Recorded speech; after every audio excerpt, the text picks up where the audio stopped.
We'll get started just shortly.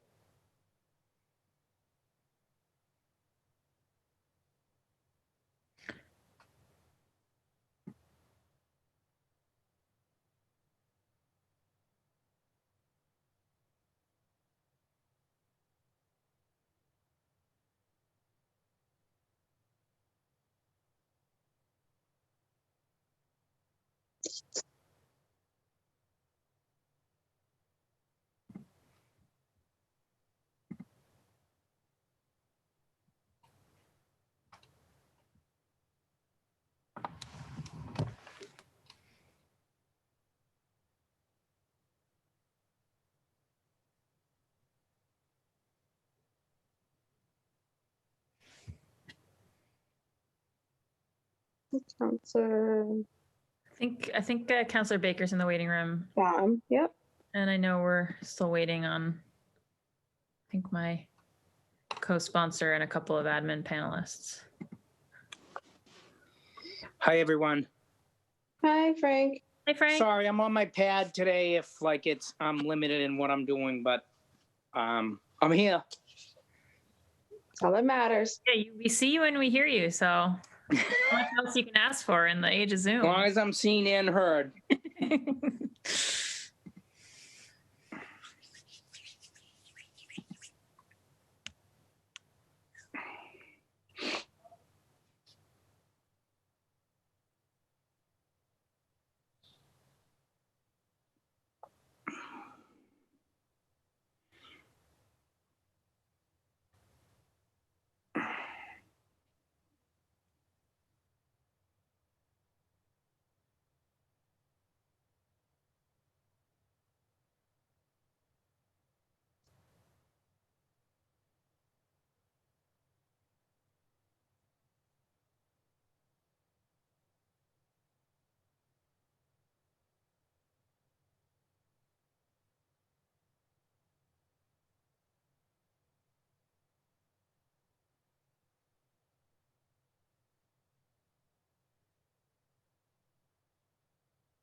All right, we'll just go ahead and get started.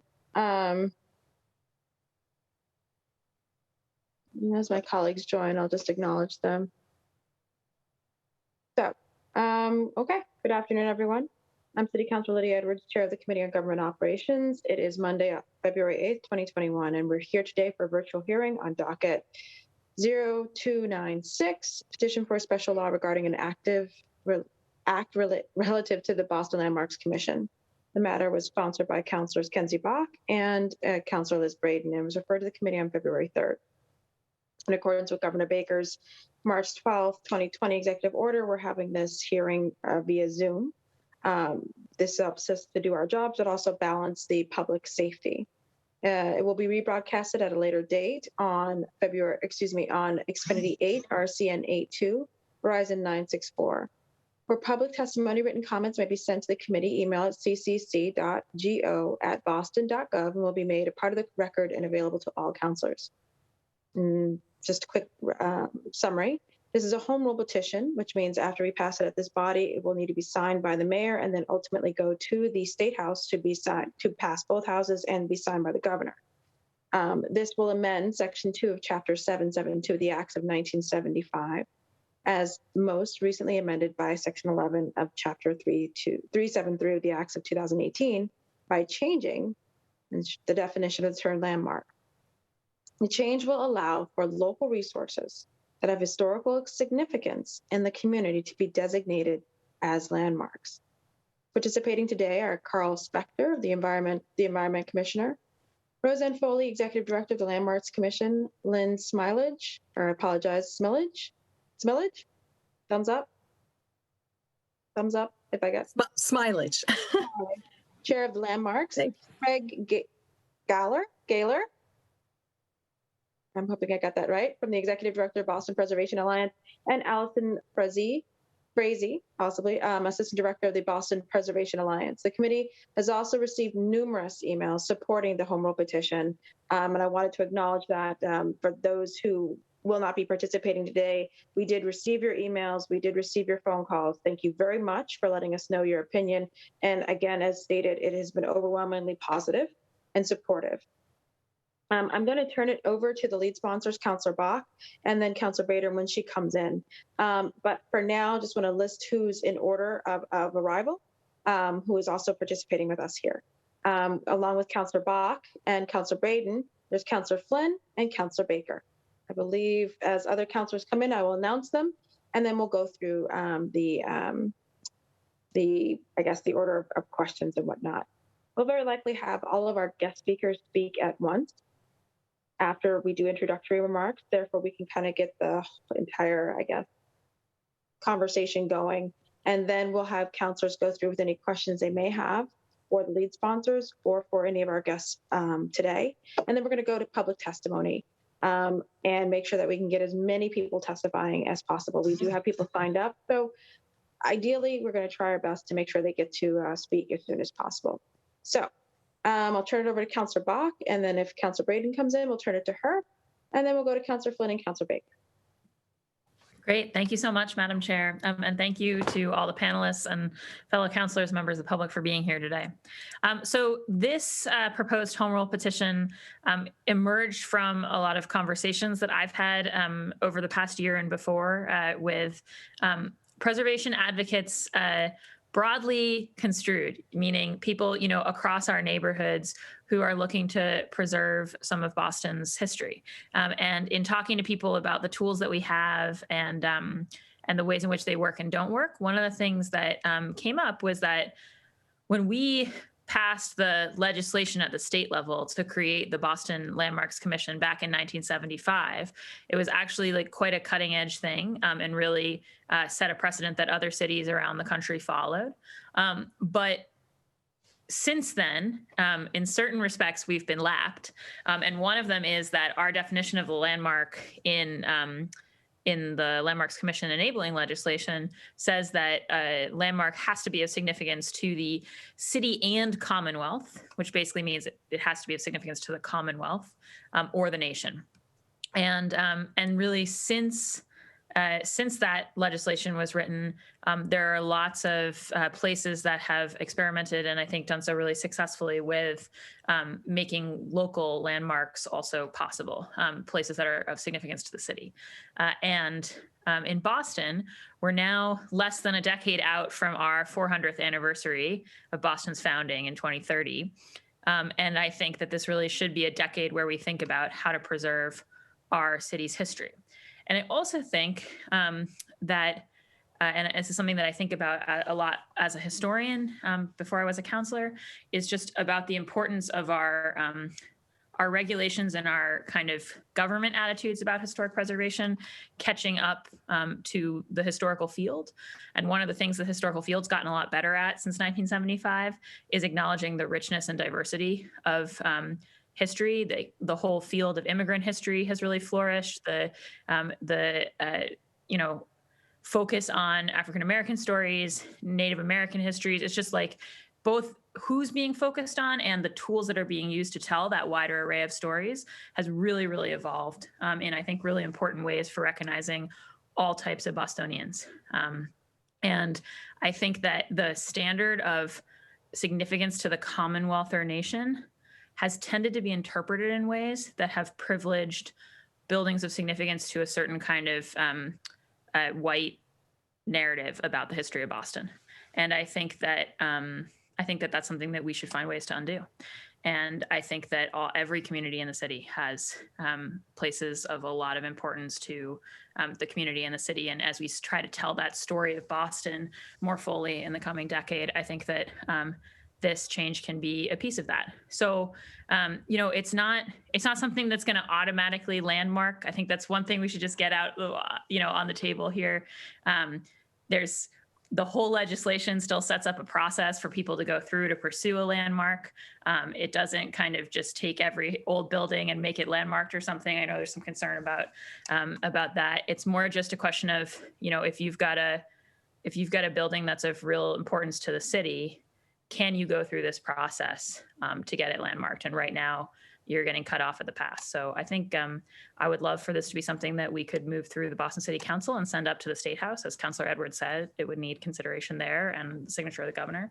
But I really appreciate the many, many people who have written and reached out, and frankly, the community advocates from whom this idea came originally. So thank you, Madam Chair.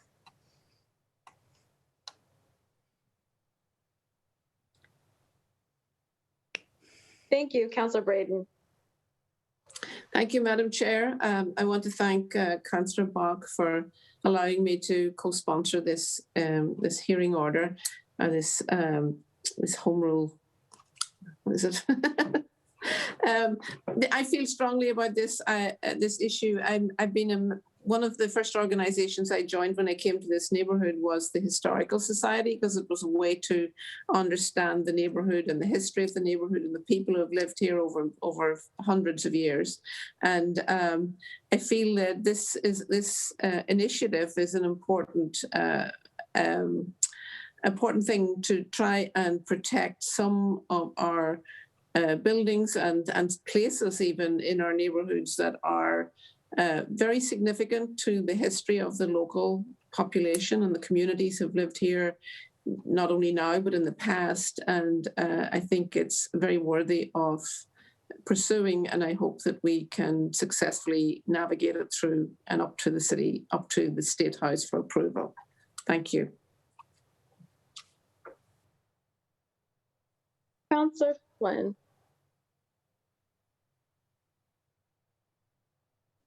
Thank you, Councillor Edwards. Thank you, Councillor Braden and Councillor Bach. I too want to echo what both Councillor Braden and Councillor Bach emphasized about, the proud immigrant roots of our city, in making sure that we recognize certain neighborhoods and certain areas and certain contributions, especially in the immigrant community, whether it's the recently arriving immigrants from various countries or if it was the Irish coming over 110 years ago. But I'm really interested in learning more about the contributions of the immigrants to our city and making sure that that history is kept. I think that's very important. And as part of this working group, I would like to learn more about the proposal and see what specifically the city of Boston has to do to determine something historic, or what type of interaction they have to do with the state or federal government, or how they identify something as a historic building. And also, I know it has to go up to the State House. It has to be approved by the legislature, signed by the governor. But I'm just also wondering if there are proposals that are already in the pipeline that may or may not be, part of the historic designation. would those kind of be grandfathered in and basically given a waiver, I should say, or what that process would be. So I just want to learn more about this proposal. And I want to say thank you to Councilor Bach, Councilor Braden, and Councilor Edwards as well. Thank you, Madam Chair.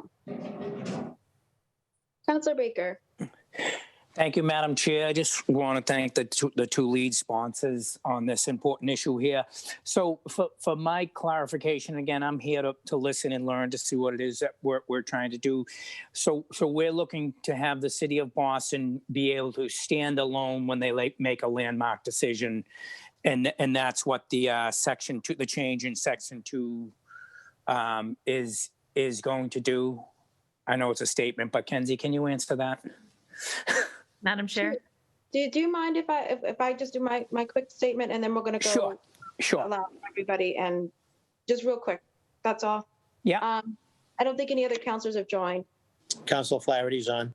Councilor Flaherty, if you would please go forward, and then I'll go, and then we'll go right to other folks. Thank you, Councilor Very Flaherty. Thank you, Madam Chair, and for hosting the hearing, and also for Councilors Bach and Braden for their leadership on this issue. And I've often stated that Boston is a city with enormous historical significance, and I agree with the sponsors that we have an obligation to preserve that history through landmarks, education, and storytelling.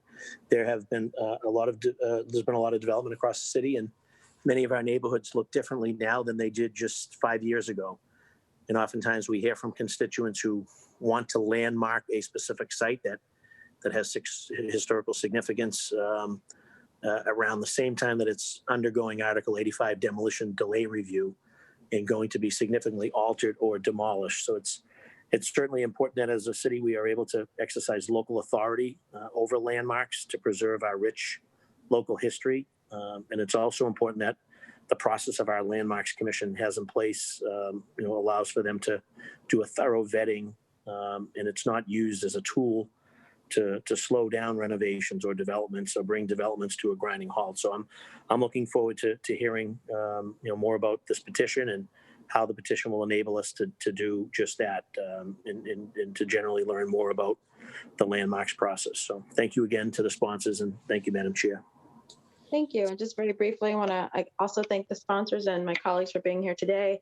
I see this as really not an anti-development or even slowing down process, as so much as a pro-neighborhood and pro-city pride home rule petition. It's about how we can amplify how every single one of us, no matter where we're from, what ship we came on, can connect to some aspect of Boston, and that we were all here at some point. I'm beyond excited about it, because I think it really helps all of us to see ourselves more in the city and to preserve how our ancestors contributed to making this the best city in the country. I also wanted to just note that, there's been some things that have been lost that we'll never get back, because I think people were confused about the process, or it happened too late. East Boston is the number 2 port for immigrants in the country, only behind Ellis Island. And the Immigration Processing Center was torn down. And we have condos where that is. And that's painful to know that we didn't know to value that until it was already gone. Yes, there are controversies around certain aspects and whether they'll stop development or not. And I don't want this conversation to delve into that. That is not about today. That's not what today is about. It's really clarifying the process and how we, as I think, and I want to thank Councilor Braden and Councilor Bach, how not normal people, but how everyday people can be part of preserving their history and being prideful of their neighborhoods and the history that it comes from. And I think the current process is set up has taken that out of the hands of everyday people who don't really know about it until it's almost too late. So I really look forward to that. I'll turn it over to Councilor Bach to answer, just nuts and bolts how this would work in terms of and what change it's making. And then we'll go to the guest speakers, and then we'll go through a round of questions. Councilor Bach? Sure. Just very briefly to answer Councilor Baker's question. So right now, it's our own Boston Landmarks Commission that gets to make these decisions. And I also, with Lynn on the panel, I'm sure she can speak more to this. It's just that right now, the legal standard that they have to make the decision on is that the landmark has to be of significance to the state or the nation. they can't, if it was demonstrated its significance at the city level, like that doesn't clear the legal standard. Now, just across the river in Cambridge, to get something locally landmarked, it has to be of significance to the city of Cambridge. So this isn't like a crazy thing that no one does. It's just that when we wrote our statute back in the 70s, we made it that state or nation standard. And so it's really about giving the flexibility for that city history to be highlighted in this process as well. Does that answer your question, Councilor Baker? Yes, I think so. So would be able to designate as a standalone. We wouldn't need it. We would so if it's significant for the city of Boston or even Dorchester for that matter, that would be the hurdle we would need to overcome. Right, exactly. So it makes that, Thank you. That less hurdle. Thank you. Thank you. Okay, so now we're going to go to our panel speakers. I'm just going to go ahead and introduce each one, and then we'll just have you all speak a little bit. I'm assuming most of you are speaking in support of this this proposal. If you are not, that's also fine. You're welcome to give your take on this, as well as any suggestions for language or things in other ways in which this process can be either improved or in which the home rule petition, can be changed. So we'll go ahead. I know that just noted. Dan Murphy is here from the Beacon Hill Times, but I don't believe he's testifying. He's just watching, but he did sign up. So unless he is planning on testifying, I don't think so. Just here to okay. Then we also have, Carl Spector from the Environment Commissioner. Carl Yes. Here? Yes. Okay, Carl, if you want to go ahead. Okay, Councilor, thank you very much. I'm also here with Roseanne Foley from the Environment Department, who is Executive Director of the Landmarks Commission and our Director of Historic Preservation. So yes, we are here to speak in favor of the proposal that Councilor Bach and Councilor Braden have submitted. I want to, absolutely support the ideas that they've already presented. From our point of view, it has, in addition to the thematic ideas that they mentioned, and Councilor Edwards, you have mentioned also, there are three great advantages to this change, small as it is. First of all, I certainly hope it will provide more clarity because it has also often been confusing about exactly what the standard is that we use for landmarks. And if in the process of passing this proposal, we also can do some more education of the community, of the neighborhoods, and of developers about the standards that we use, that is all to the good. Also, this change would bring us, would give us more consistency. Already in the city of Boston, we do some historic preservation based on local significance, but that is at the district level. We have architectural conservation districts that we can create on the basis of local significance without reaching the level of state significance. And we don't see any reason why that level of eligibility shouldn't apply to individual landmarks also, so that we will have a consistent standard that we use for all the historic preservation that we do. The third reason is efficiency. Because of the existing differences in eligibility that we have made some attempts to protect individual buildings by, instead of landmarking them, creating very, very small historic districts for which we can use the standard of local significance. Except the problem is that's a much more cumbersome and a more complicated and a lengthier process. And we would prefer not to have to go through that if we don't have to. So we think this is a very good proposal, and we certainly support its passage. Councilor Edwards, my suggestion, if you like, since Councilor Flynn asked some questions about how we actually go about the process of finding a building to be historically significant. Perhaps Roseanne Foley could speak next and give a very quick overview of how we go through that process and add any additional comments she would like to make about this specific proposal. She is up next to speak anyway, so that's great. Again, Roseanne Foley from the Executive Director of the Landmarks Commission. Thank you, Counselor, and glad to be here. This is an oversight, I think, of some type back in the 70s that has caused us endless headaches. It will be wonderful to have locally significant landmarks. And as Carl mentioned, right now we are doing single property architectural conservation districts, but they have all the, they go through the same rigmarole as, you know, a large district. So it'll be really helpful. The way that landmarking happens is that a petition by 10 voters, registered voters, comes through for whichever resource it is that folks want to designate, and then it goes before the commission. They either accept or don't accept the petition. Then there is it goes on a waiting list. It's called a pending landmark until we get the resources to do the study report. That's also written out in the state legislation and our enabling legislation. A study report goes into all the background, the history, planning, background, architectural history, etc., so that we can then have a report that goes back to the commission to make a recommendation whether or not a designation should take place.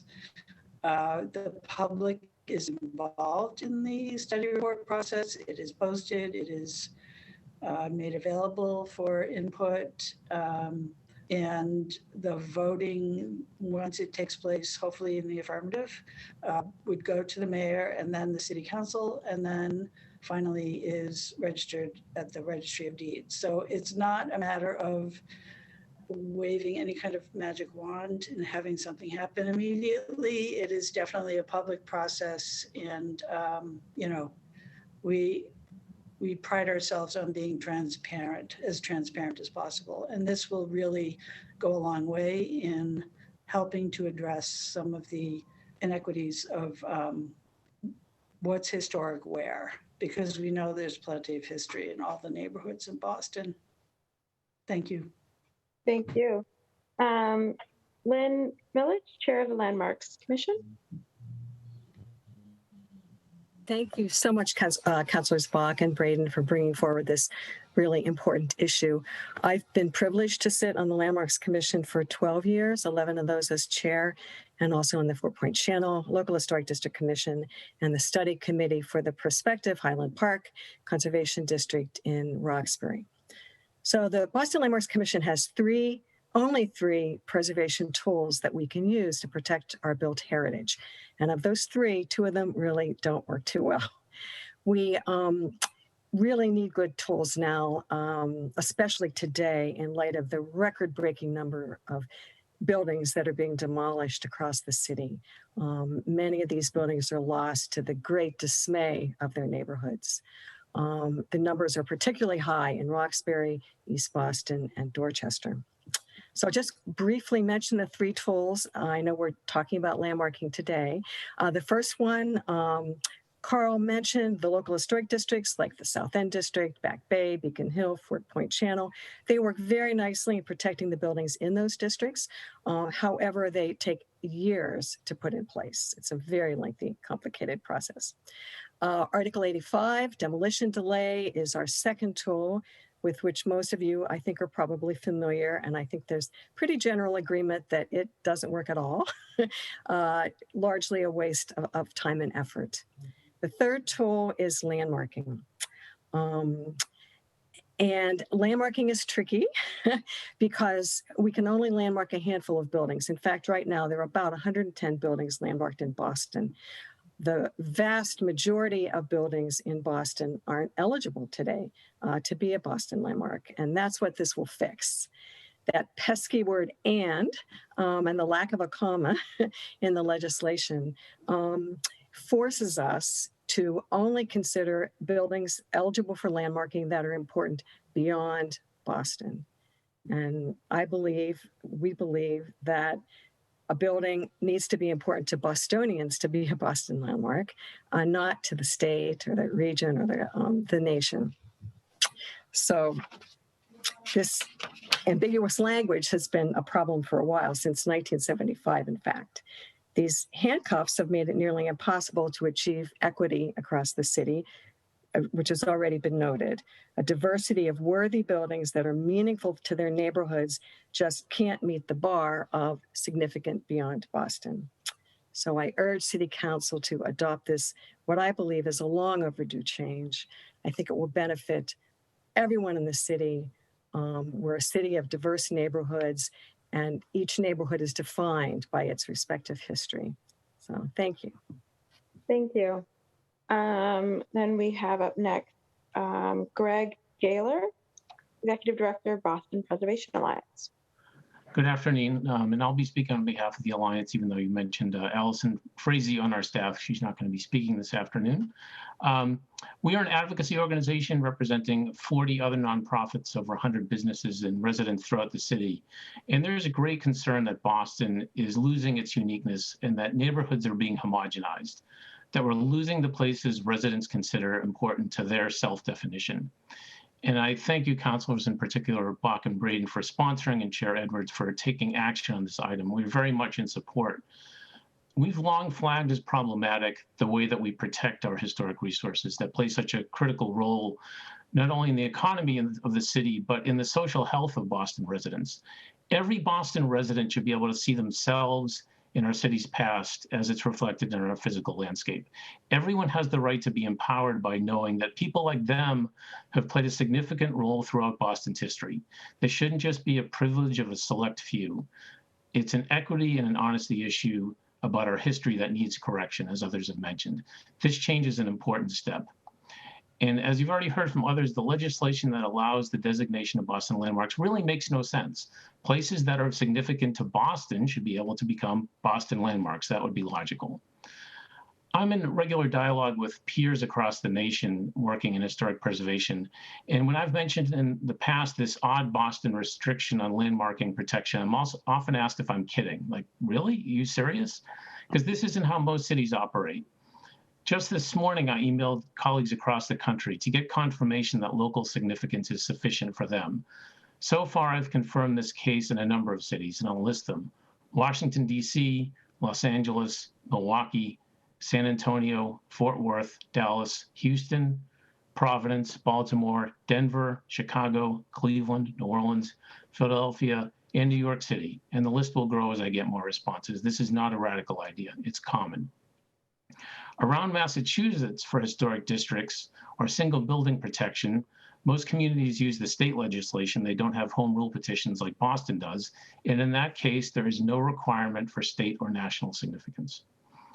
Our current system is simply not equitable, as places associated with Black, Latinx, Asian, LGBTQ histories sadly don't have as well-documented national frameworks. And much of that history was, kind of by the nature of their historical plight, intentionally kept below a prominent national story.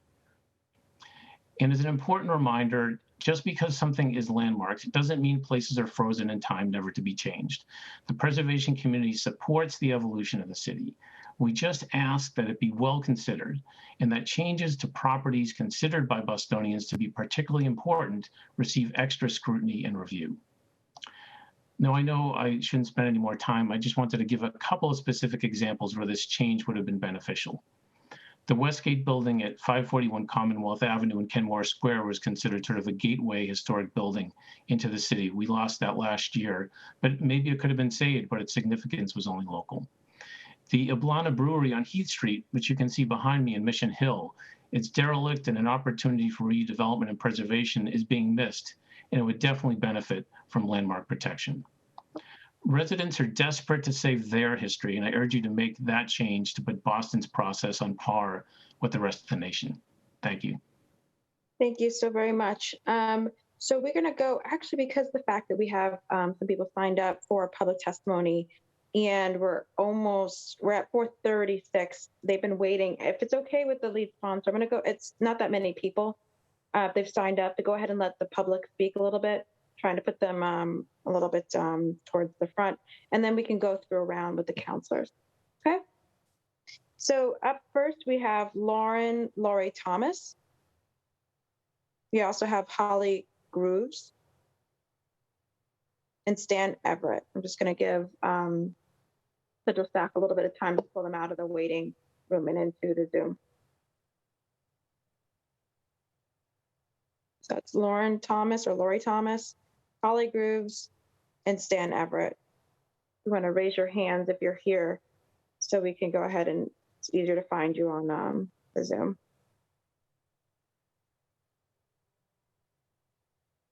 Holly and Lori.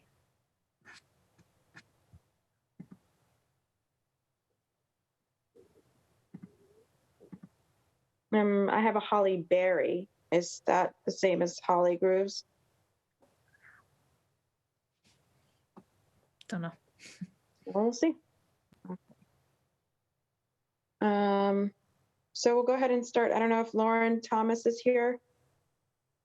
Hi, I'm here, Am I but I was not planning to speak. Oh, my apologies. I have you signed up for public testimony. All right, then. Holly? Yes, I want to thank the counselors for this very thoughtful, long overdue, time urgent proposal. And I think there's clearly overwhelming support, and I don't want to repeat too much the wonderful and eloquent, valid points people are bringing up. But as a community volunteer, I volunteer with Fenway CDC. Race and equity has been at the first and foremost for this past year, and it's caused and had a lot of pause for people to stop and think. What I would say about this, as a lay person, not a counselor, nobody on the committees, I would say two things about it. And one is that when we're considering, and this might have more to do with the language, but when we're thinking about a piece of property as a landmark, I like the idea of some true equity and inclusiveness of people of color and many different cultures.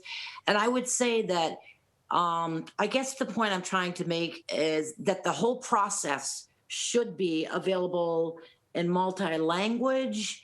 And I think it wouldn't even hurt to have some sort of campaign on this in the general public in the areas of Roxbury and Dorchester, because there's people like myself that didn't even know. I mean, I knew there was some sort of a landmark committee, but I didn't know they selected 10 people from the public and to decide on that. And I think that more people need to know more about it, basically, and it needs to be all inclusive.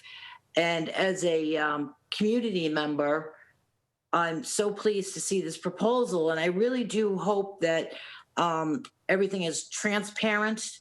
It's done in a way that is truly inclusive, thinking outside the box in terms of getting people involved that want to see their cities be a mirror of them.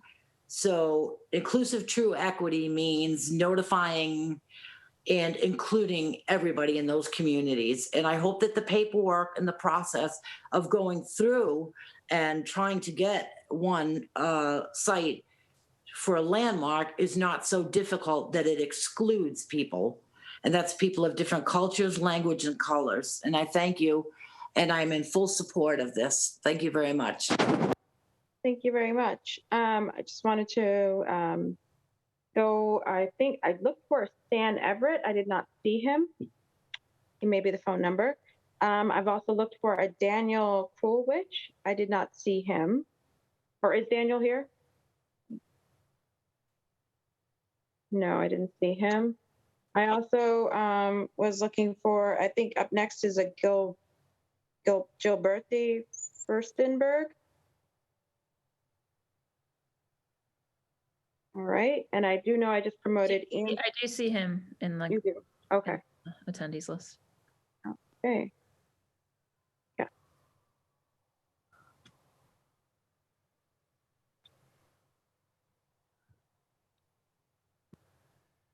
Gilberte Furstenberg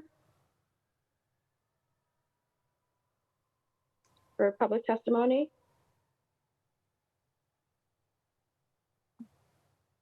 I didn't ask to speak. I'm sorry.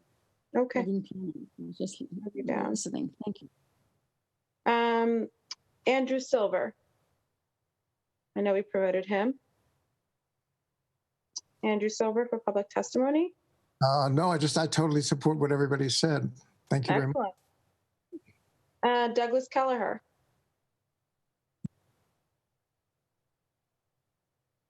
Thank you, Councilor Edwards.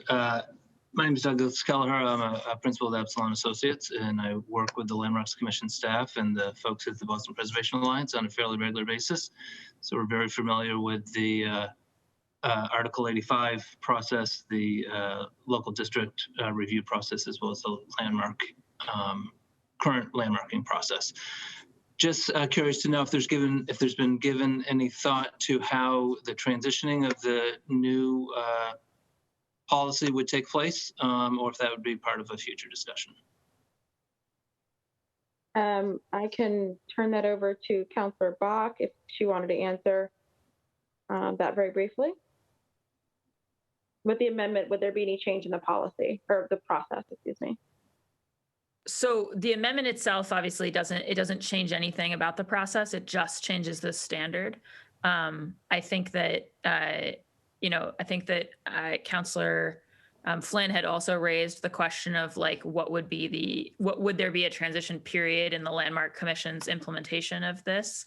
And I would imagine, that's something I think that we should discuss. The law on its face is just going to say, oh, now the standard's different. I think usually it would be typical for a body like Landmarks to kind of not go back retroactively on things that we're already in. But I think Councilor Edwards, it is a question for us to discuss. And I know, like I said, Councilor Flynn brought it up too. I think it's more of a administrative question, like a question about sort of the administration of the change than about amending the language, because the idea here is just to slightly change that definition of the statute by replacing that "and" with a comma. Great, thank you very much. Thank you. And then I think ultimately I had one more, George Lewis, and then we're going to go to the councilors.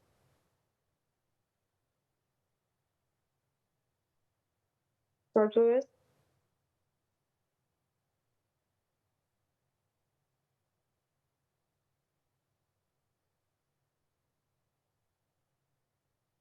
George Lewis, I see you on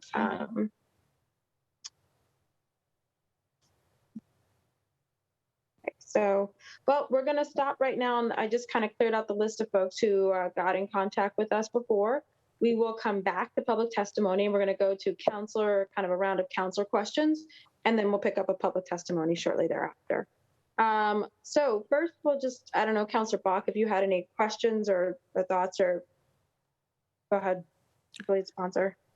No, just, I appreciated, I think my questions were really along the lines of what I think Commissioner Spector and Roseanne and Lynn have already spoken to, which is the question of whether this actually, as it currently stands, creates a problem for the Landmarks Commission. Because obviously, we don't need to go in search of problems to fix if they're not there. But I think for me, knowing that we're even doing single building conservation districts sort of underscores the point that, which is not actually something I knew before your testimony.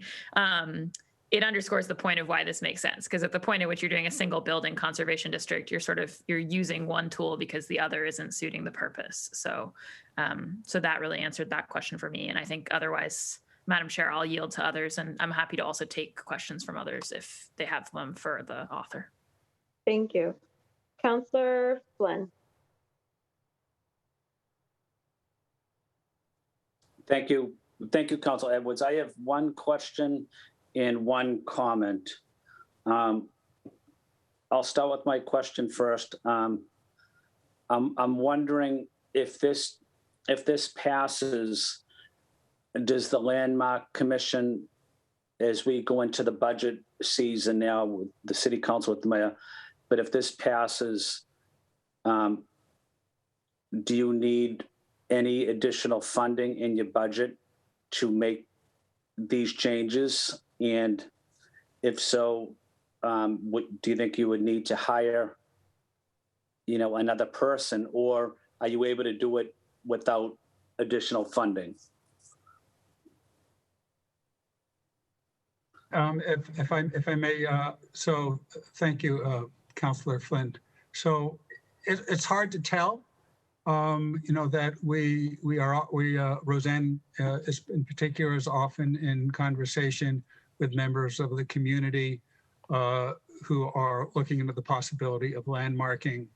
So it's hard to tell how many new applications this will bring out. As we already indicated, we've already been started using some workarounds to landmark buildings that don't meet the current standard through making them very, very small districts. It might be that if this went through a year from now, we might be coming back and said, yes, there's been a huge outpouring and we need more capacity at this point. It's hard to tell.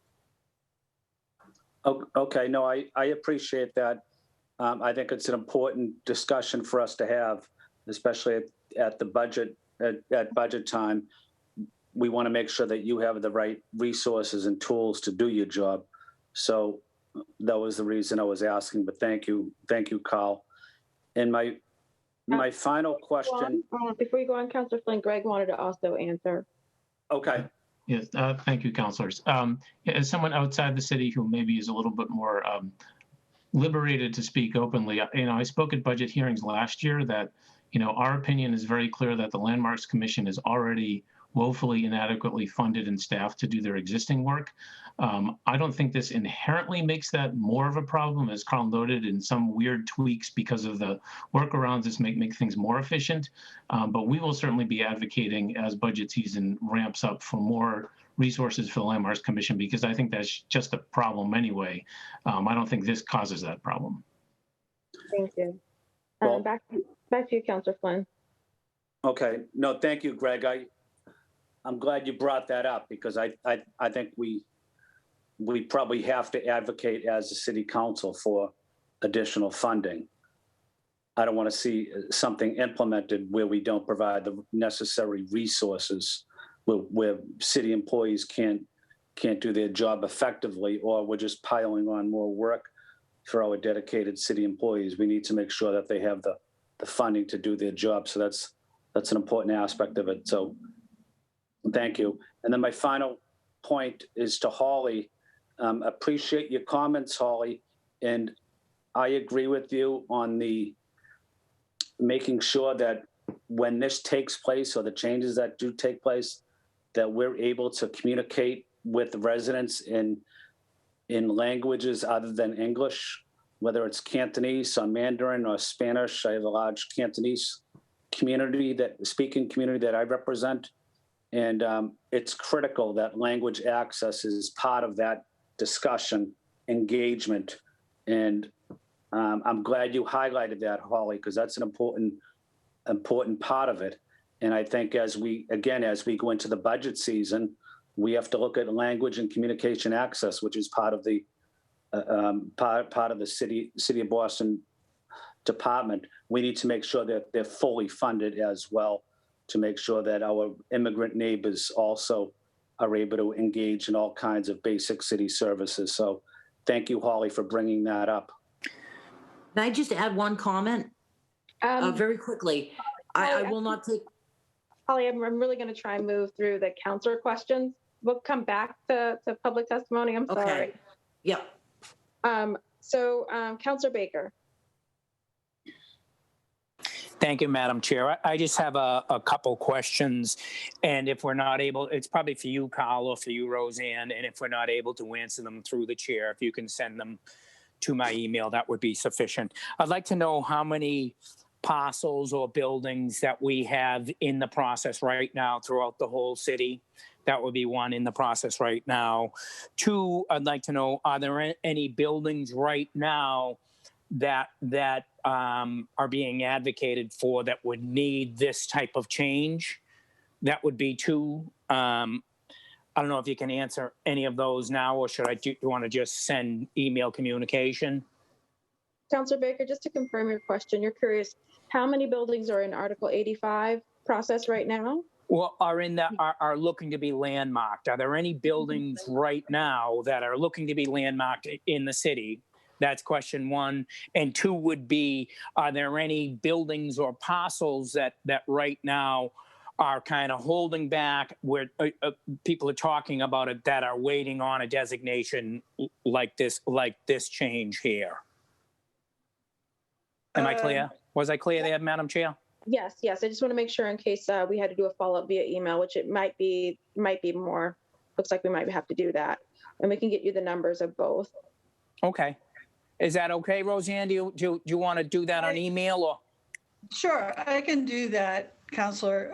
I just want to let you know we do have a couple of single property architectural conservation districts that are pending. Yeah. And another one that is coming through.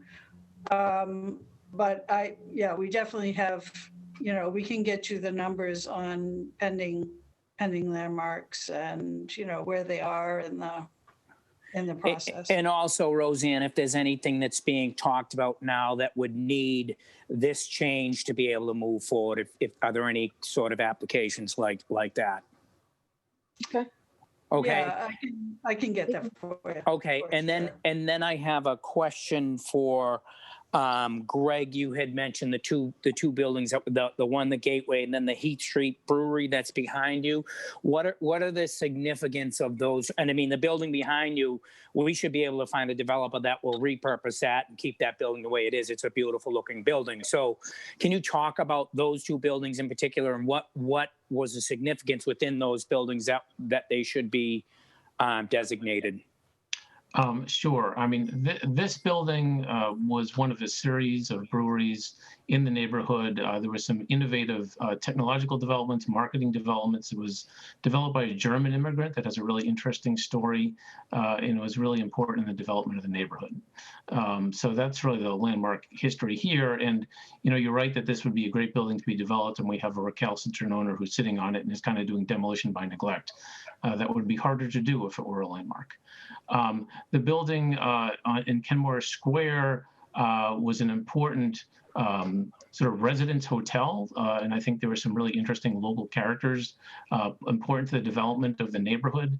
It also was one of the few places left that really talked about the history of Kenmore Square and how it evolved as an important part of the city in a place that was sort of a little bit on the edge of the city at one point.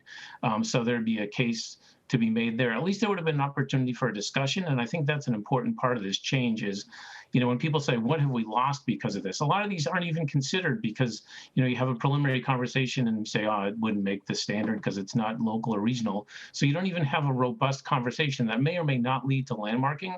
And sometimes just that conversation is important enough to have to get a developer or property owner of the city to look at something differently. We don't even have those conversations on so many properties.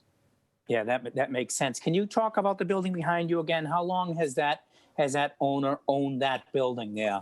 And what was its last use, and when was that?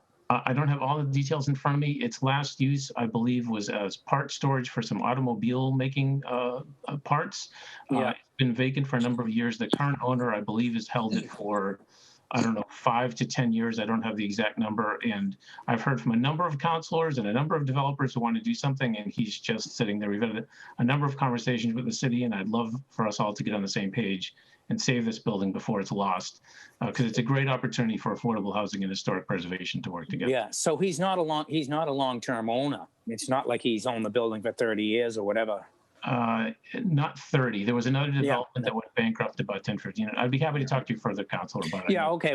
Maybe if you can send me some information on that building in particular. And one thing something that I would have to raise, that if someone buys someplace and then it would be landmark, I think there should be some sort of funds there available for that person that kind of happens upon that. They buy it, or maybe they're in the process of buying it and it becomes landmarked. I mean, I think there should be, if we're asking people to,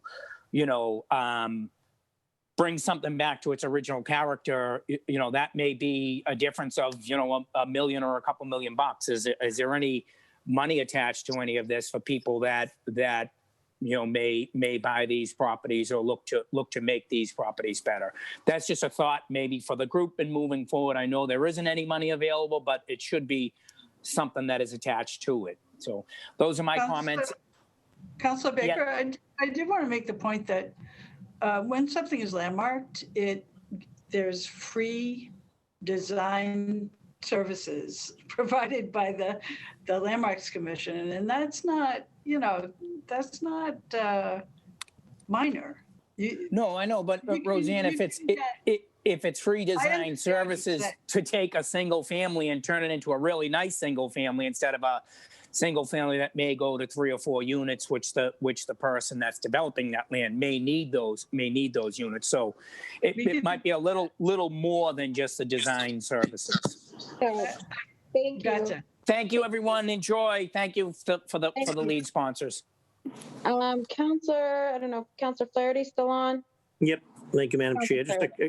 Just a quick question about the existing process and probably to Roseanne. I think Roseanne may have started to touch on it, but I'm just curious to see whether or not you felt that, this would lead to additional applications for landmarking. And if so, would it be like a tsunami? Would you have the resources to be able to handle the flow of all those additional new requests for, to enter into the existing process? Hi, Councilor Flaherty. What we have right now is a situation where people submit petitions for historic properties, and we need to spend staff time researching and going through. And then finally, after a month or a month and a half, come up with the sad conclusion that it's not above local significance. And sometimes people say, can you please look again? And it turns into it's still a time drain on staff to go through this. So it's kind of we're still looking at a lot of these locally significant resources, and they're just not getting to the next level where the commission gets a chance to see them and vote whether or not to accept the petition. So the rest of it I'll leave to others like Greg to respond to, but yeah, so we're spending a lot of time for naught. It's interesting. So I guess, is there an existing registry, if you will, of sort of commission approved landmarks, or in the event that, it seems as though it seems like the triggering event for, and this could just be my vantage point, and you, Roseanne, you have a front row seat for it, but it seems like the triggering event for the inquiry is it'll be a proposed redevelopment, or it'll be a sale of a particular property. And then all of a sudden everyone gets all up in arms and they all are curious as to what's going to happen and what is the new owner going to do, and are they going to preserve this, are they going to preserve that, are they going to tear it down, etc. That seems to be sort of the impetus for the inquiry. And I guess the question is, do we have the ability to sort of have, I guess, our own sort of Boston registry, if you will, so it's sort of already sort of an existing situation where whoever's buying it and or folks in the neighborhood understand sort of the parameters around whether it surpasses locally significant and or it's already been sort of approved. It's already been through the process, the vetting process, that it is a landmark situation. It seems though, and then you go from development to development issue across the city as an at-large councilor, and it seems as though that event, the notice of the sale and or the proposal that gets submitted is the triggering event. And I was just curious to see whether or not we have the ability to kind of be way ahead of that process. Well, it's, I'm sorry, Counselor. I wanted to, Greg had wanted, I think, to follow up on the previous question and then might have some insight on some of these other things. And then I'll go back to you, Roseanne, if that's okay. Thank you, Counselor. It's actually interesting because the two questions are surprisingly related. And Councilor Flaherty, you raised a very good point, and something we've been raising for a while is, in Boston, we've been managing this very poorly, in part, again, because the Landmarks Commission is understaffed and underfunded, that we should be more proactive. Instead, we're playing whack-a-mole, and that's really not how landmarking should work. We shouldn't be waiting until someone proposes something for a property for some people to suddenly say, oh my gosh, that's important. We should be protecting it. We should be ahead of the curve. We need to be updating our surveys across the city. Many of the surveys of historic resources are old and don't address the very issue we're talking about, which is what Councillor Bach mentioned early on, is that what we look at as significant in history today, whose stories it represents, who it says, are not reflected in the inventories of historic resources from 20, 30, 40 years ago. They just don't look at places the same way and whose stories. So that's number one. We should be getting more ahead of it so it's not the situation that you explained, and is unfortunately the way it's working a lot, that people unfortunately are desperate and have to wait because they don't know. And that's not fair not only to neighborhoods and residents, and it's not fair to property owners or developers, because they look at a historic property. We hear all this time. It's like they buy a building, it's not listed anywhere. Why should they think it's significant? Next thing they know, the neighborhood is jumping up and down, and they've already committed to a property and maybe spent money on it, assuming they were going to be able to demolish it, which gets to Councillor Baker's question about compensation for the property. That's not how the situation should be. I mean, legally, this is not considered a taking. That's been upheld in the court for years, but we want to be more transparent with people, and that means we should be understanding our historic resources, which are landmarkable, which are not, which neighborhoods care about, as well as which have issues related to climate change and resiliency in historic properties. We should be doing all that at once, and that's something that the city should be looking in a robust way to deal with the challenge you raise. Roseanne? I appreciate that, Greg. Thank you. Yeah, thanks, Councillor. I obviously second a lot of. Uh-oh.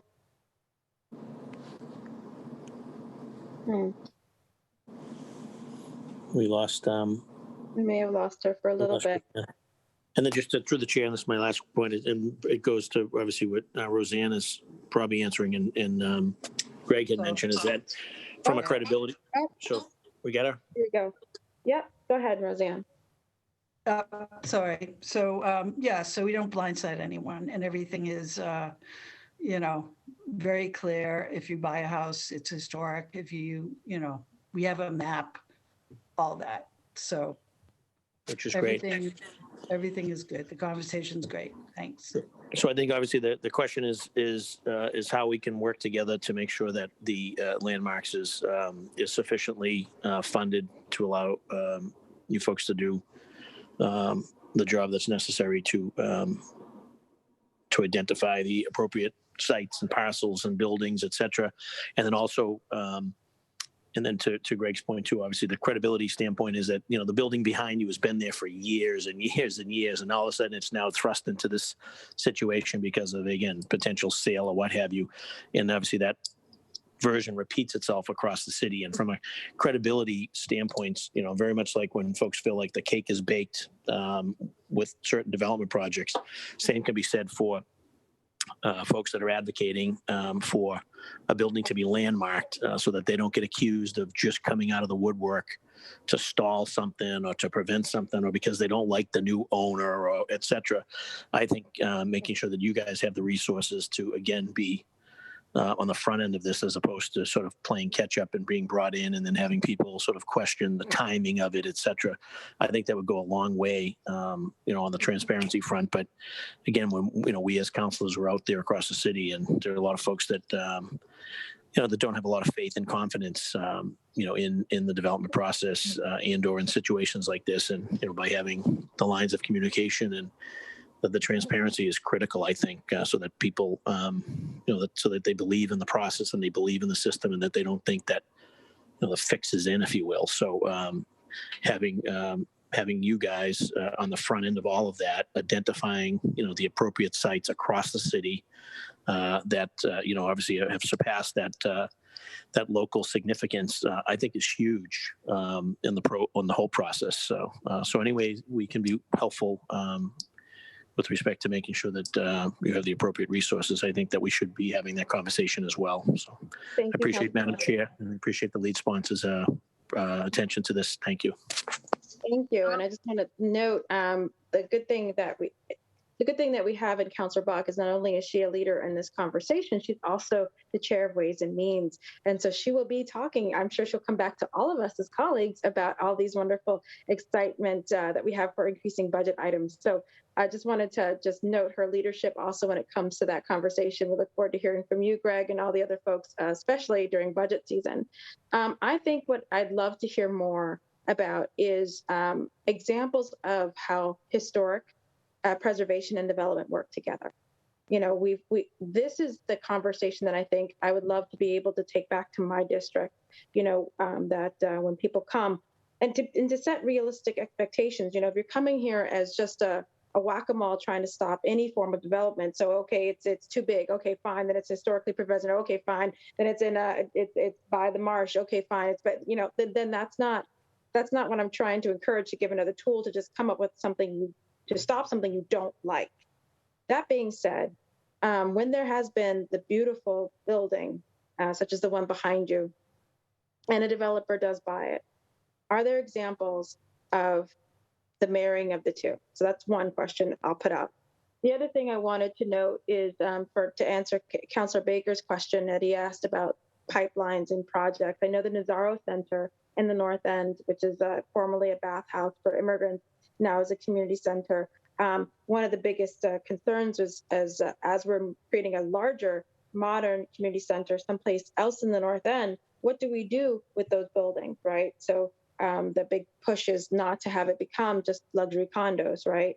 And so again, when we go to sit down and have this conversation, we had a bunch of amazing kids from Architectural School, Boston Architecture Society students come in and design it, community-led design. But how do we marry that? How do we have that conversation? And it speaks to the organizing, which is my third point that we need to do when it comes to historic preservation. We definitely are trying to preserve a lot of people and stop displacement. But the destruction of our buildings deserves a grassroots movement as well that is diverse, that's multilingual, and that is it's as well funded. So I would look to those organizations that are here today, wondering what your connection is with the youth, how multilingual you're organizing, or do you organize, and how to make sure that you marry that so that we are not simply coming in after the fact, coming in mostly in English, coming in mostly with people with a lot of wonderful letters behind their names because they have all this wonderful education, coming in lacking the diversity of the neighborhood that they're coming into, right? It should be a grassroots movement for preserving what's beautiful about our neighborhoods.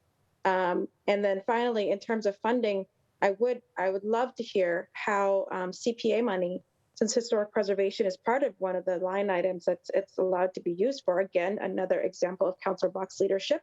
Before she was on the city council, she was part of that campaign as well. But would this help? I'd assume getting some landmarks designation for some buildings or some projects or some areas. Would that help with CPA money and applications? So I'd say it's 4 buckets. One is what's good examples of historic preservation and development, just noted to Councillor Baker, the Nazaro Center, and then the other 2, CPA money being used for designated properties, and then also community organizing for historic preservation, to get out there and find these landmarks before they're up for sale, to get out there and be excited about their neighborhoods. I know, again, Councillor Bach, you did it on the environmental component with the Conservation Corps. I don't know if Conservation Corps could include a set of folks who are out there for historical purposes as well. So those are my my thoughts. To, I think, Greg, you physically moved. I assumed you had some thoughts on it, and then I'll go to Roseanne, Lynn, and Carl, if you wanted to respond. Great. Thank you, Councilor. Good question. I just quickly jotted down a quick list of some projects that demonstrate the wonderful marriage of historic preservation and new development and often affordable housing. I'd encourage you to look at the Preservation Alliance website and many of the projects we've awarded over the years. But just to list a few, there's the substation in Roslindale. That's an affordable housing project right in Roslindale Square with Historic Boston Inc., which has done a number. The Ditson Mills in Jamaica Plain, Mission Hill right down the street from this one. That was done by Wind Development. That's done a lot of affordable housing and are national experts on affordable housing in historic resources that are based right here in Boston. The Goddard House is housing in a former historic building, a nursing home, St. Gabriel's in Brighton. There's a lot of projects downtown in North Station, many buildings you probably know I won't list. Fort Point is a local historic district. There's been a lot of development there. You know, some of those could have been done affordable as well as commercial. The Baker Chocolate Factory, the lofts down there are a combination of affordable and market rate in affordable. The other thing to note is these are wonderful opportunities because there are historic tax credits both on the state and the federal level for historic resources and affordable housing tax credits. So a project like this, Councilor Baker, if you're still on, could get 40% in affordable housing and another % back in LIHTC affordable housing in addition to the historic. So that's just some examples. There are many, many more. These work really well together. And I will say the director of Madison Park Development Corporation is a member of our board, in demonstrating the fact that, and many people working on modern projects are on our board. So historic preservation is not anti-development. As far as CPA, I think that's a good, I mean, there are two buckets in CPA that can work on a lot of these projects. Again, affordable housing and historic preservation. And I think it would be wonderful if the CPA committee could get some signals that they should be prioritizing those sorts of projects. This would be a wonderful CPA project that could draw from two buckets, and there's endless numbers of them. As far as the community organizing piece, you're right. This is a discussion we've been having internally about trying to get people in the community to work with us to identify places that are important to them. Those questions have not been asked enough. We have started a class called the Advocate Certificate Training Program, where we try to teach people in the communities about the historic preservation regulations so they can better advocate for themselves and work more collaboratively with us and the Landmarks Commission. We all work better when we hear from the community what's of concern to them and how we can do a better job protecting that collaboratively, collectively, that we're not coming in from the outside and telling them what's important, but we work together to understand what's important to them, and then it's a much better process for all. So hopefully that answered your questions. Thank you. I'm going to go ahead and turn over. Councillor Braden is to ask any questions. Thank you for your indulgence of my departure and coming back in again.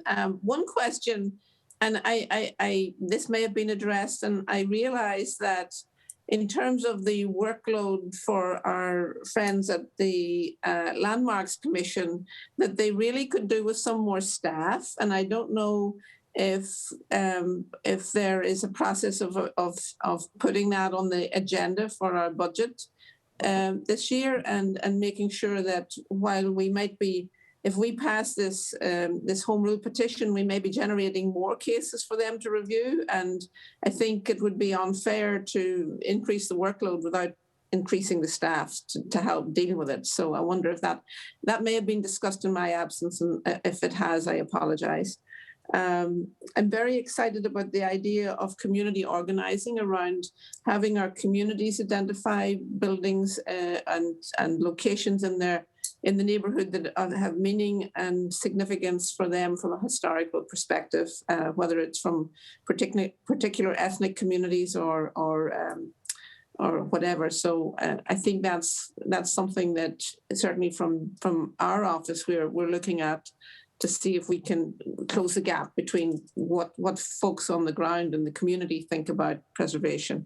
So those are my two comments. Thank you. Thank you. Councillor, if I may comment on that just very briefly. Yep. So in terms of budget, as you all know, this is budget season, and I will be, we will be discussing with our colleagues in the budget department the needs for FY22 of the Environment Department, including the landmark staff. So I will certainly take this information back to my conversations, with the budget department. I did want to make one comment about community organizing. The landmark staff, the historic preservation staff, already does do an enormous amount of outreach to the community. The bulk of that is around specific applications they have to get and that we get. And, we're sending out a lot of postcards and emails to, abutters to make sure the community knows what's in place. We also are expanding our use of translation so that, some hearings are starting to occur in multiple languages when we know that there's going to be a need for that. Obviously, we can't translate every hearing into every language. But when we get the word that it's important, we can make that happen working with our colleagues in the Office of Language Access. And we do have an excellent quarterly newsletter that the landmark staff puts out about the work that they are doing. And obviously there's more and more to do, and we can't do enough of it. But, to spread the word that we do have these resources available, plus a lot of resources on our website. If you can help us get out the word about that, that would be great. I'd be delighted to get the word out about that. Certainly. Thank you. Thank you. Councillor Bach, very briefly, then we have two people we have folks raising their hands for public testimony. Great. Thank you so much, Madam Chair. Yeah, I just wanted to say, well, first of all, I wanted to strongly second your point about the fact that historic preservation and development do not and should not need to be at odds. I live a stone's throw away from several historic buildings, both schools actually, that were transformed into affordable housing and have housed large communities of people now on the backside of Beacon Hill for 60 years. And it's a win-win for the neighborhood, both the ability to anchor those communities and to have these beautiful old buildings. And I think that, and I know it's really important for cities to be able to change and grow. But I think I think when people talk about the things they love that are new in a city, so often they actually are a case of repurposing, right? It's that kind of, it's not just change like we raise everything to the ground and put new things there. It's the fact that we actually get to kind of evolve the uses of things and overlap things with each other and have things adjacent to each other. Like that is part of the wonderful diversity of the city's built environment. And if you thin out all of the historical resources, then you don't end up with that augmented diversity over time. So you really have to, and the problem of course is like, people are usually pretty good about saving the building that's 300 years old, but they're bad about saving it when it's 100 years old, right? And so there's this moment where we lose a lot of things. And I think that that finding those ways to repurpose and to be creative and to figure out how to, add where it's appropriate height and all that, like that's a piece of this. But I think that once you knock something down, we never get it back. And I think all the time about the deeply beloved community that Councillor Edwards represents over in the North End and the backside of Beacon Hill, and the fact that between the two of them, we've got an area where we just knocked everything down. And I just think we really have to be careful about this. But Councillor Edwards is giving me that look because I've gone on too long. Let me say one more thing, which is that yes, we will talk about this in budget season. We have to be more proactive. It is also a part of equity. It's the same way that if you only fix the streetlights in response to 311s, you serve the people who are best on the app. If you only do landmarking in response to 10 citizen petitions that people mainly who speak English, et cetera, are like more prepared to do, you won't landmark immigrant history. So you have to be proactive. We have to be looking at a citywide survey. We have to be staffing our existing landmarks backlog, all of that. People will hear more from me in the future. In terms of this fix is about giving the city of Boston the ability to preserve the city of Boston's history. Mm-hmm. It's simple. It's literally a couple of words, and it's a power and a standard that other cities all over the country have, as you heard, and it would be a tool in our hands that we could put to good use. So thank you, Madam Chair. Thank you. We're going to go back to public testimony now. I have Christopher Hart. And then John Brookston.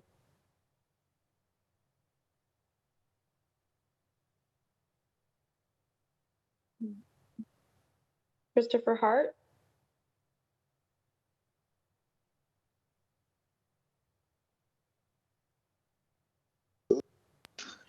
Hi, Chris Hart, Boston, Landmarks. I've been on the Landmarks Commission for almost 10 years now. And the reality is our backlog continues to grow. That said, we have the same folks generally that come in with landmark petitions. Those are folks who are predominantly well educated and well connected.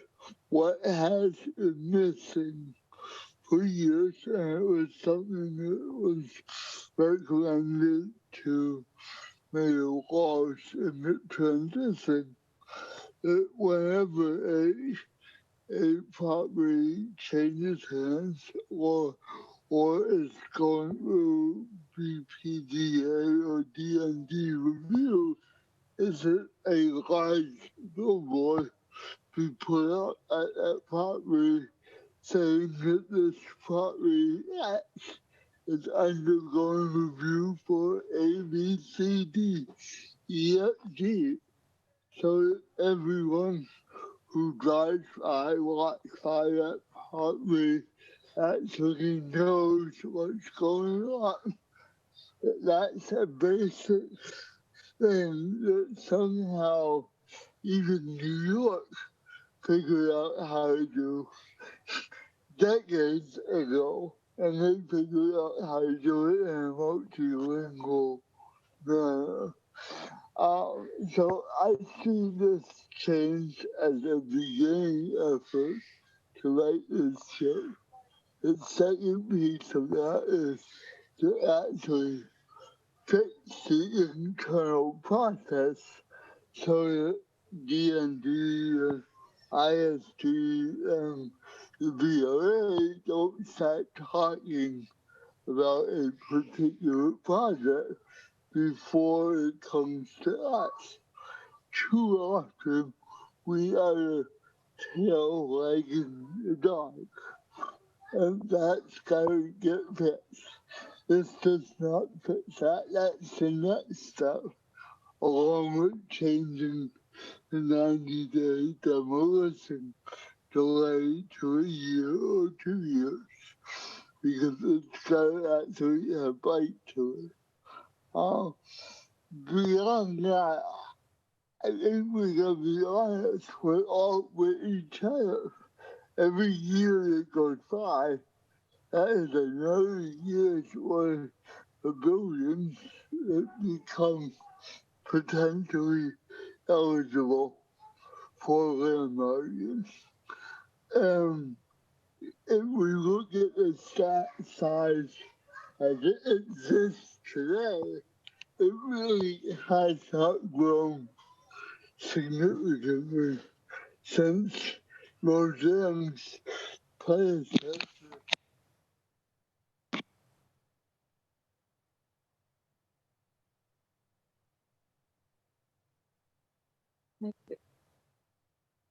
Chris may have actually put himself on mute accidentally. We're just going to wait for a couple moments for him to get adjusted and then to finish.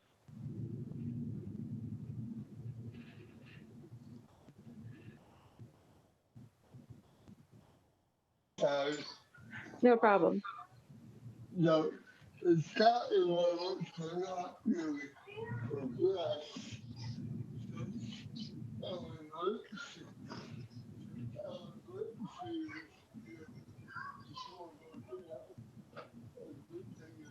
Chris, for some reason, we heard you better before. I don't know if your your earphones took away your, but at least I heard him better before, and now you're back on mute.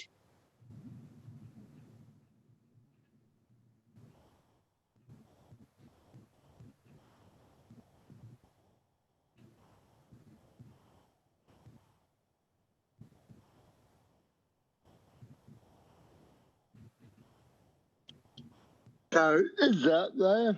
Yes. Okay. Well, that's good. I put them on that list. I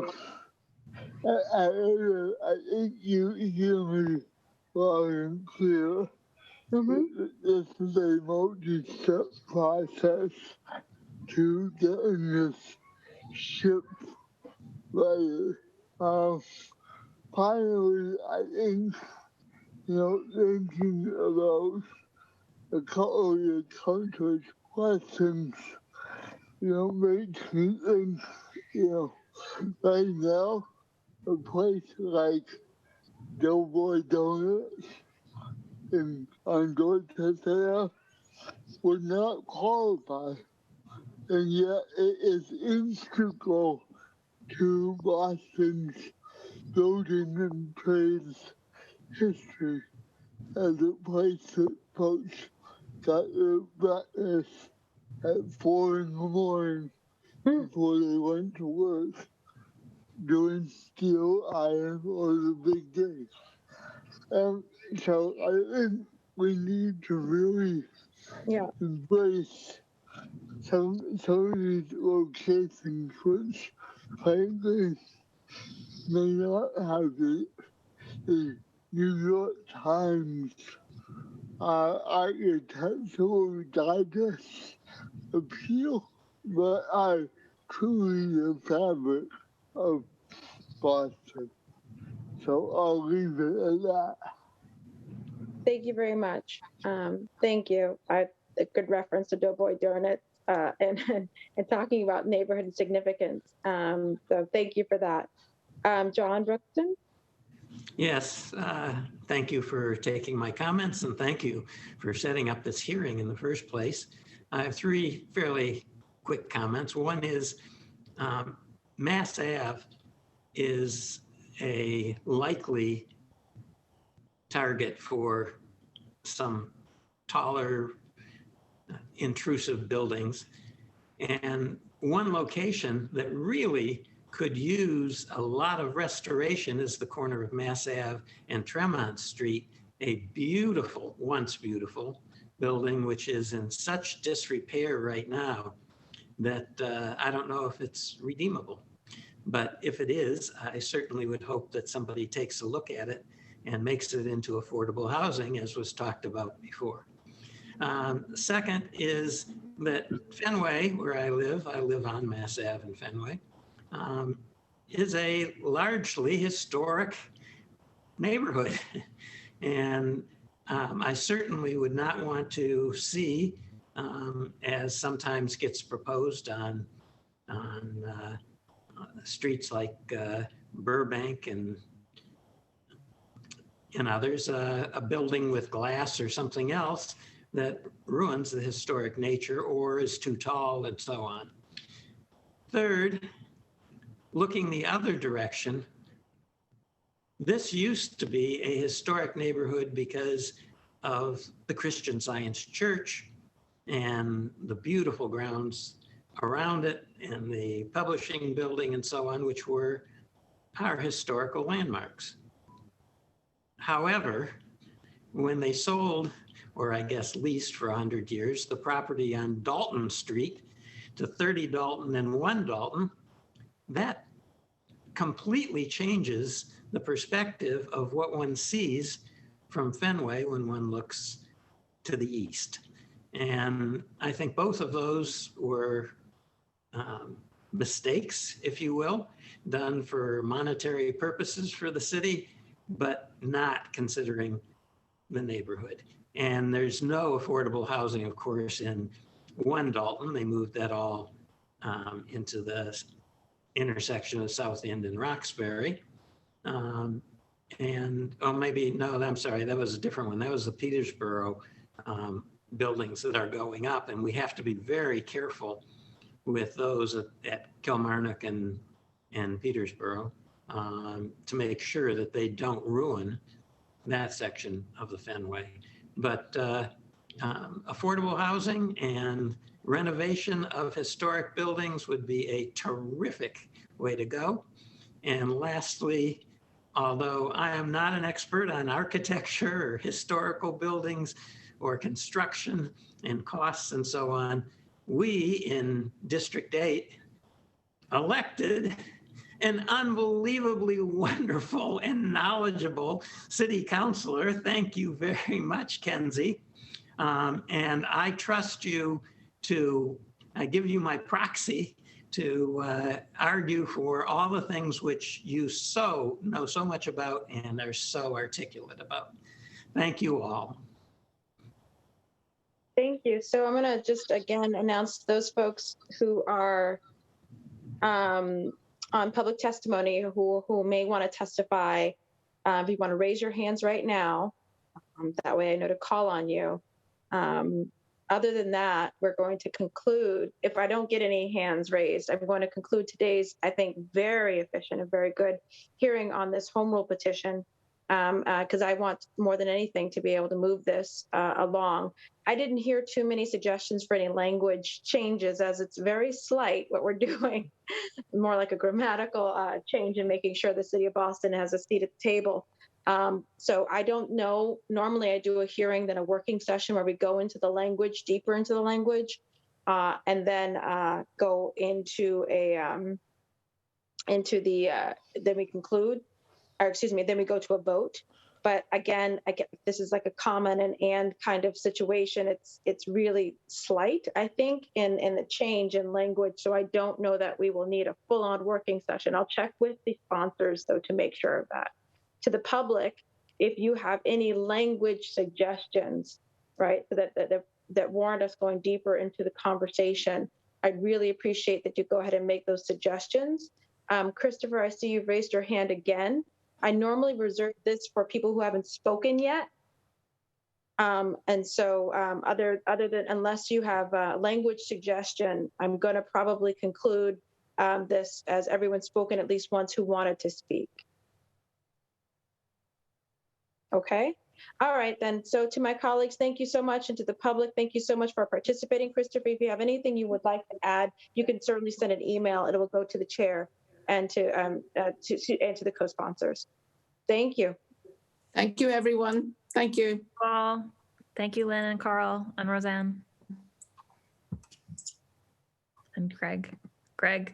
Sorry, Greg. I did the admin.